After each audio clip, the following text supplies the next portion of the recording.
Hey everyone, आप सभी का स्वागत है मेरे यूट्यूब चैनल में। उम्मीद है आप सभी बहुत अच्छे और हेल्दी होंगे। जैसा कि हमने पिछले एपिसोड में देखा था, वो गंडोरियन ईरा की जो क्रिस्टल होती है गावी के स्टोरेज लिंक से काफ़ी ज़्यादा कोऑर्डिनेट करती है। अब उन्हें पता चलता है कि ये एक लॉक एंड की की तरह बिहेव कर रहे हैं। वो उस क्रिस्टल नुमा लॉक को अनलॉक कर देते हैं। इसकी वजह से एक वेव एनर्जी निकलती है जो सीधा उन्हें सैटेलाइट से कनेक्ट करती है, जिससे गावी सिसुल को वहाँ आसपास हो रही चीज़ों के बारे में खुद ब खुद पता चल जाता है। इस टेक्नोलॉजी के कारण वहाँ से रिलेटेड कई तरह की इंफॉर्मेशन उसे मिलती है। इसी का यूज़ करके वो देखता है कि जो उसकी कंस्ट्रक्शन साइट्स है में जो कुछ वर्कर्स हैं वो पब्लिक बिल्डिंग्स को नहीं बनाना चाहते। इसी कारण वो अपने काम से जी चुरा रहे हैं। जैसे ही गावी को इस बात का पता चलता है, यहाँ अंबर के पास आता है और उसे एक टास्क देता है। हम देखते हैं गावी को जो फिलिप्स के पास आता है, जो वहाँ की कंस्ट्रक्शंस की रिपोर्ट्स उससे मांगता है। तो वो बताता है कि वो शेड्यूल के हिसाब से चल रहे हैं और कुछ ही दिनों के अंदर यहाँ पे जितने भी घर हैं वो बन जाएंगे। फिर गावी उसे अनकंस्ट्रक्टेड एरिया की तरफ दिखाते हुए कहता है कि इनका क्या होगा, तुम शेड्यूल के हिसाब से चल रहे हो तो क्या इस एरिया में जो वर्कर्स लगाए गए हैं सारे कहीं सो रहे हैं क्या? इस मिल का काम अभी तक पूरा नहीं हुआ है। वहाँ पे बनने वाली होती है एक मिल का काम अभी तक शुरू भी नहीं हुआ था। गावी इसे देख के बताता है कि आने वाले फ्यूचर्स में हम सारे अनाज को यहीं से मिल में हार्वेस्ट किया जाएगा और यहीं से हमें फूड और क्लोथ्स की रिक्वायरमेंट पूरी होंगी। लेकिन इस एरिया को तो तुम लोगों ने इग्नोर कर दिया है पूरी तरह से, तो इसकी एक्सप्लेनेशन मुझे कौन देगा? सारे वर्कर्स एक दूसरे का मुंह देखने लगते हैं और सब एक दूसरे से कह रहे होते हैं, ये मैंने नहीं किया, मेरा ये काम नहीं है। फिलिप्स आता है जिसने उनकी रिस्पॉन्सिबिलिटी ली थी। वो इन सब का ब्लेम अपने ऊपर ले लेता है। वो वर्कर्स अपने अपने एक्सक्यूजेस पेश करते हैं। कब तक उनकी फैमिली आखिर टेंट में रहेगी, इसीलिए वो अपना सारा ध्यान वो प्रोसेस को बनाने में लगा रहे हैं। इस पब्लिक बिल्डिंग के प्रोजेक्ट को इन्होंने ऐसे ही छोड़ दिया है। यहाँ वो एक दूसरे पे इल्ज़ाम लगाने लगते हैं कि ये तुम्हारा काम था, मेरा नहीं। इनके इस आर्गूमेंट को देखते हुए गावी रेबेका और फिलिप्स को अपने साथ बुलाता है। कहता है कि मैंने इस मिल को इनके घरों के आसपास ही कंस्ट्रक्शन करवाया ताकि ये इसे जल्दी से बना ले और अपनी ज़रूरतों को समझे। मेरी इतने मोटिवेशन के बाद भी इन पे कोई असर नहीं हुआ। देखने से लगता है कि ये इस मिल के साथ साथ और भी पब्लिक बिल्डिंग्स हैं, जैसे कि कई सारी शॉप के साथ उन्हें एक मैजिक शॉप भी ओपन करनी थी। का काम भी नहीं हुआ था। वहाँ पे अंबर आ जाती है जिसने अपना टास्क पूरा कर दिया था। उसका टास्क होता है इन्वेस्टिगेशन का। इस इन्वेस्टिगेशन की रिपोर्ट देते हुए वो कहती है इस एरिया में टोटल 11 बिल्डिंग्स बनने वाली हैं। टोटल 18 लोग हैं जो इस पे काम करने वाले हैं। ये कह के वो रुक जाती है और अपनी तारीफ़ें करने लगती है, जिससे वो यहाँ पे समझ जाता है कि इसे पैसे की खनखनाहट सुनानी होगी। उसके क्वेंस देते ही वो अपना रिपोर्ट कंटिन्यू करती है। उन 18 लोगों में से कुछ लोग हैं जो धीरे धीरे पब्लिक बिल्डिंग्स को बनाने वाले मटेरियल्स को गायब कर रहे हैं। वो इन मटेरियल्स से खुद का डोमेन बनाने की सोच रहे हैं, इसलिए उन्होंने एक्स्ट्रा नाम उससे रजिस्टर में दर्ज करवाया है। इसकी जनगणना फिलिप्स ने की थी।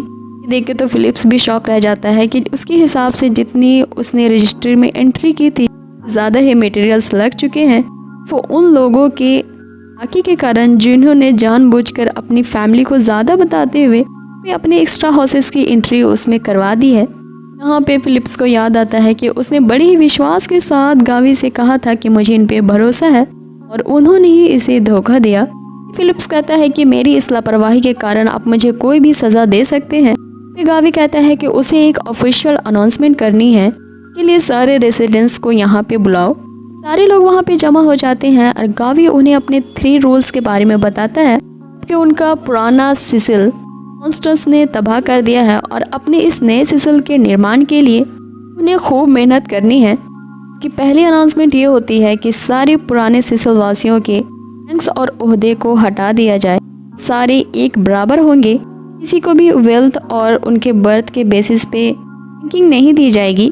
सारे लोगों के सेम स्टेटस होंगे। उनमें से जो न्यू एरिया और लैंड को डिस्कवर करेगा उसे पाथ फाइंडर कहा जाएगा। तो जितना ज़्यादा न्यू एरिया डिस्कवर करने में सक्षम होगा उसे उतना ही ज़्यादा मनी दिया जाएगा। वो ये कहता है कि अगर किसी को पैसों की ज़रूरत होती है मुझसे लोन ले सकता है और बिना कोई इंटरेस्ट के। सुन के तो सारे लोग वहाँ पे गॉसिप करने लगते हैं कि वो अपने लॉर्ड की मनी को यूज़ कर सकते हैं बाद में उसमें से कहता है कि अगर हम पाथफाइंडर बन जाएंगे इसमें हमारा क्या फ़ायदा होगा। यहाँ पे गावी अपना सेकंड अनाउंसमेंट करता है कि होता है पाथफाइंडर का मिशन सिस्टम। अकॉर्डिंग उन्हें कुछ प्लान्स और मिशंस दिए जाएंगे और जो भी इन मिशंस को कंप्लीट करेगा, हाउसेस को बनाने और रोड्स और पब्लिक बिल्डिंग्स को कंस्ट्रक्ट करने में, जो भी इन मिशंस को टाइम लिमिट में काफ़ी ज़्यादा स्टडीनेस के साथ कंप्लीट करेगा, रिवॉर्ड दिया जाएगा। आम भाषा में कहें तो जो जितना ज़्यादा वर्क करेगा उसे उतना ज़्यादा फ़ायदा होगा। ये सुन के तो वो सारे लोग उत्साह से भर जाते हैं। यहाँ पे गावी अपना तीसरा अनाउंसमेंट करता है, होता है पाथफाइंडर रिवॉर्ड सिस्टम। और अकॉर्डिंग जिन लोगों ने पिछले 10 दिनों में काम किए हैं और अच्छा काम किया है, एज अ रिवॉर्ड फिर सारे फूड मटेरियल्स दिए जाएंगे, साथ ही उन्हें मीट भी सर्व किया जाएगा। उन सभी लोगों में से जिसने सबसे अच्छा काम किया है उनमें से 10 को चूज़ किया जाएगा। ये प्रायोरिटी दी जाएगी कि वो भी मैजिक को लर्न कर सकते हैं। ये सुन के तो सारे लोग चौंक जाते हैं, क्योंकि मैजिक को सिर्फ और सिर्फ राजघराने के लोग ही सीख सकते थे, उनका यूज़ कर सकते थे। इसलिए यहाँ कहता है कि अब मैजिक किसी के लिए भी रिजर्व नहीं है। हमारे इस नए सेसल में सब लोग इसे सीख सकते हैं अगर वो इसमें कैपेबल हैं तो। वो अनाउंस करता है कि ये तीनों रूल्स आज से ही लागू होते हैं। आज से ही उनकी मेहनत को जज किया जाएगा। अगला रिवॉर्ड उन्हें दिया जाएगा 40 घंटों के बाद। कि 40 घंटों के बाद उन्हें अपनी मेहनत का रिवॉर्ड मिलेगा। सुनते ही वे लोग एक पल की भी देरी ना किए हुए दौड़ते भागते चले जाते हैं कंस्ट्रक्शन साइट्स की तरफ। हेया गावी से कहती है, क्या इन कॉमन लोगों के लिए मैजिक सीखना ठीक है? गावी कहता है कि हम एक न्यू एरा का पास करने वाले हैं। अपने पुराने एरा के डिससेटिस्फैक्शन को यहाँ नहीं रखना चाहिए। रेबिका भी समझ जाती है कि क्यों गावी ने सबकी इंफॉर्मेशन को रजिस्टर किया था, कि वो उनके अलग अलग स्ट्रेंथ को समझ पाए। उसी के अकॉर्डिंग अपना रिवॉर्ड सिस्टम लाए। इसी जनगणना के तहत वो उनमें से कुछ लोगों को चुनेंगे जो इसके इंचार्ज होंगे।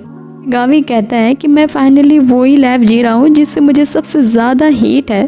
यह गावी को कह रही होती है कि हमारे पास अब उतना पैसा नहीं है हम इस रिवॉर्ड मिशन के लिए इन्हें पैसे दे सकें।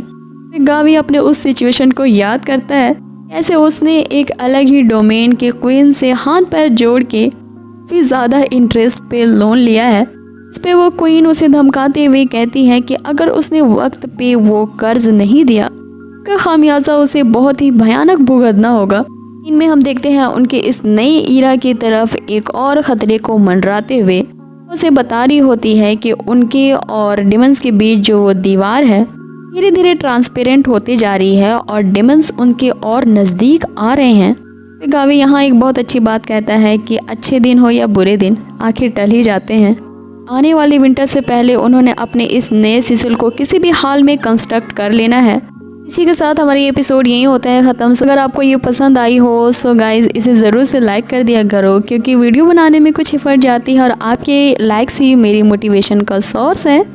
आप सबों से नेक्स्ट एपिसोड में। Till then take care, tata bye.